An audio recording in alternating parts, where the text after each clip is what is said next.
Alizaliwa kwenye shamba la tumbaku akiwa mtoto wa kawaida, lakini miaka kadhaa baadaye dunia nzima ilimtambua kama mtu aliyebadilisha historia ya Marekani milele. Huyu ndiye mwanaume aliyekuwa rais wa kwanza kabisa wa Marekani, George Washington. George Washington alizaliwa tarehe 22 Februari mwaka 1732 huko Virginia, Marekani. Utotoni hakuzaliwa akiwa tajiri mkubwa wala raisi. Alikulia kwenye familia ya wakulima waliolima tumbaku.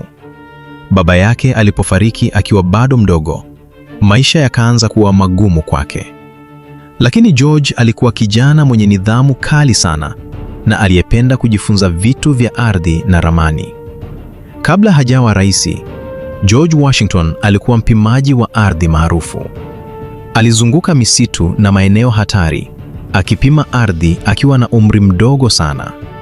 Kazi hiyo ilimfanya awe jasiri na mwenye akili ya uongozi. Baadaye, akaingia kwenye jeshi na kuwa kamanda mkubwa wakati wa vita vya Marekani dhidi ya Waingereza.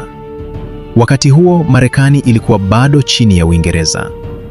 George Washington ndiye aliyewaongoza wanajeshi wa Marekani kwenye vita vikubwa vya uhuru.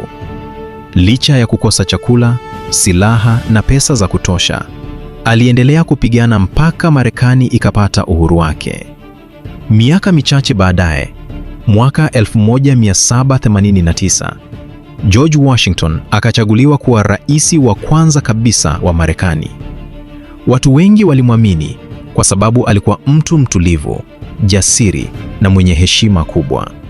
Hata baada ya kuwa rais mwenye nguvu kubwa, hakutaka kutawala maisha yote.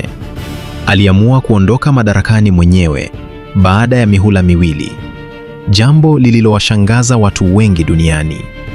Mpaka leo, jina la George Washington linaendelea kukumbukwa kama mmoja wa watu waliobadilisha historia ya Marekani milele.